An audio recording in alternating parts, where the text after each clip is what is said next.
to LFFL Primetime, everything you need to know in more than 5 minutes because I've added a new segment and we're already over 5 minutes to begin with. So let's check this thing out. We'll start in the original league. Your week 8 scores, Josh, 200 to 134 win over Phil. It is the ninth time Josh has topped 200 points in his career. And on the other end of that, Phil has now had 200 plus points scored on him 18 times, breaking a tie with me. We both had 17 previous to this week.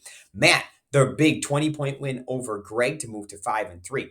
Eric, 147 to 145 win over Bill, a tight one. Miles beats Andy in a close one as well. And I also dropped 200 points this week on Todd. And more bad news for Phil here. Phil and I were previously tied with 20 200-point games apiece. I have now moved ahead of him by a game. So Phil, get me next week, brother.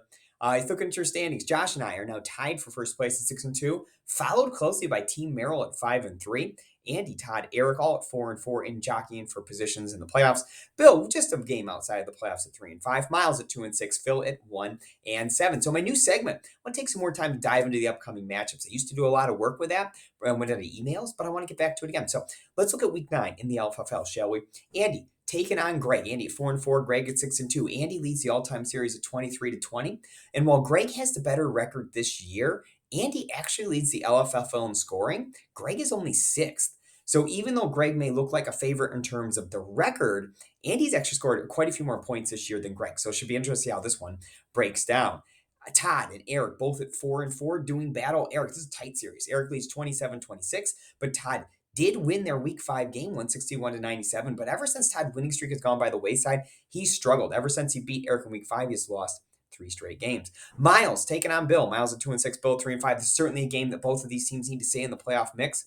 Bill leads the series 7-1 after his week 4, 157-135 win over Miles. Bill is actually 7-0 against Miles in the regular season, but he's 7-1 against Miles all time. So I'm going to let you all do the math on what that one is. Finally, Phil at 1-7 takes on my team at 6-2. This just screams Phil win, doesn't it? Looking at everything we got here. I lead the series 45-24. I absolutely demolished him in our week 4 game, 166-82. So of course, that means Phil will no doubt win this week. We have hooked up in a couple of Super Bowls. Interesting enough, never in the modern era. Both of our Super Bowl matchups were in the original era. Phil absolutely destroyed me in 1995, 211 to 111. 200-point game right there for Phil. And then I was able to get some revenge in 1999, coming back with a 137-89 win, led by my main man, Dan Marino. But there's only 4 matchups there. That's because from now on, we're going to have the LFFL prime time matchup, and it is an easy one this week. Josh, 5-3, taking on big brother Matt, both at 5-3 here.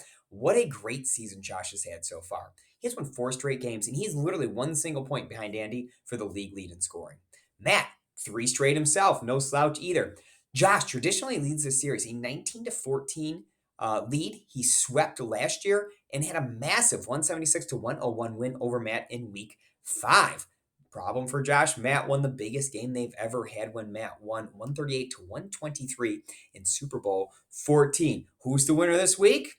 I don't know, but it should be a great game in the LFFL prime time matchup. Look at the LFFL 2. Your winners were Eric, the Merrills, Miles dropping 98 on Sean, Greg, and I was able to squeeze it out over Phil. That means, again, we're seeing some real separation in this league.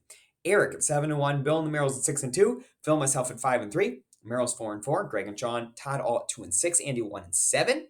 Miles is 98 points. It's just outside the top 12. I do believe there was a 99, and I don't keep track after the top 12. So he's definitely a top 15 all-time scorer. Week 9, Eric taking on Sean. Merrill's taking on Bill in a game of 6-2 teams. Phil taking on Greg. Miles taking on Andy. Todd taking on myself.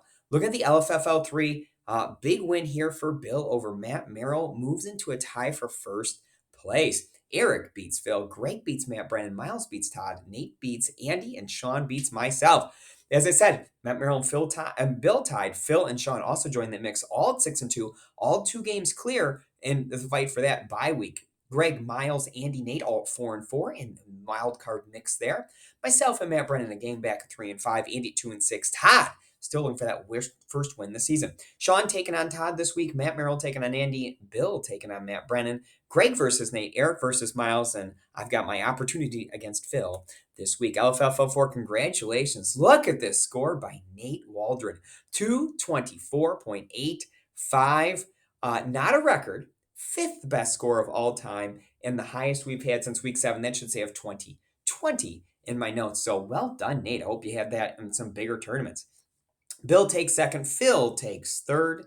It was Bill's top two. He's been 3 last 4 weeks. He's been top two. And then Monday Night Football, Jeremy, 117.112. It was actually the fourth highest score of the year. And if you take away weeks 5 score fest, it was actually the second highest single game week behind those week 5. The top three are all that week 5 showdown slate. Andy gets the point for second place. Look at your standings. Nate has got some breathing room right now, 65 points. Greg, Eric, and Bill tied at 45. Philip 44, tied at 43 in a close race for second. LFFL 5-year winners were Eric, Greg, Bill, Andy, and myself.